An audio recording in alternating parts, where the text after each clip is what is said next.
Great India TV, हर खबर सच्चाई की। महामानव डॉक्टर बाबासाहेब आंबेडकर स्मारकाचे राजकारण करू नका, वंचित बहुजन आघाडीचा इशारा। महामानव डॉक्टर बाबासाहेब आंबेडकर यांच्या स्मारकाच्या बांधकामाचा विषय पुन्हा एकदा चर्चेच्या केंद्रस्थानी आला आहे।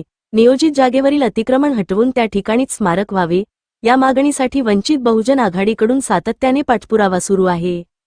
अलीकडेच स्थानिक आमदारांनी या स्मारकासाठी जवळपास 1,75,00,000 रुपये निधी मंजूर करून आणला आहे। मात्र स्मारकासाठी निवडलेली जागा ही महाराष्ट्र शासनाच्या नावावर असून त्यासाठी सार्वजनिक बांधकाम विभाग, नगरपंचायत व महसूल प्रशासन या तिन्ही विभागांमध्ये समन्वय होणे आवश्यक आहे।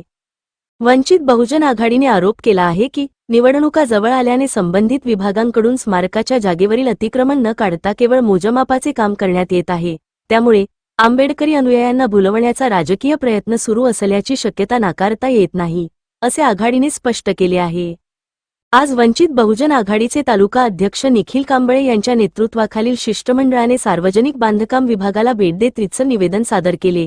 या निवेदनात स्मारकाचा प्रश्न कायदेशीर आणि कायमस्वरूपी सोडवावा, अशी मागणी करण्यात आली। यावेळी तालुका महासचिव आकाश कांबळे, तालुका उपाध्यक्ष स्वप्नील मधुकर कांबळे, तसेच सुनील घोलप, युवराज सातपुते, संपत कांबळे, आर्यन कांबळे, अजित शिवमारे, बलवंत कांबळे, अमोल लोखंडे आणि संदीप बागडे उपस्थित होते। आघाडीने इशारा दिला आहे की जर स्मारकाच्या कामात राजकीय हस्तक्षेप अथवा विलंब झाला तर आंदोलनात्मक भूमिका घेण्यात येईल।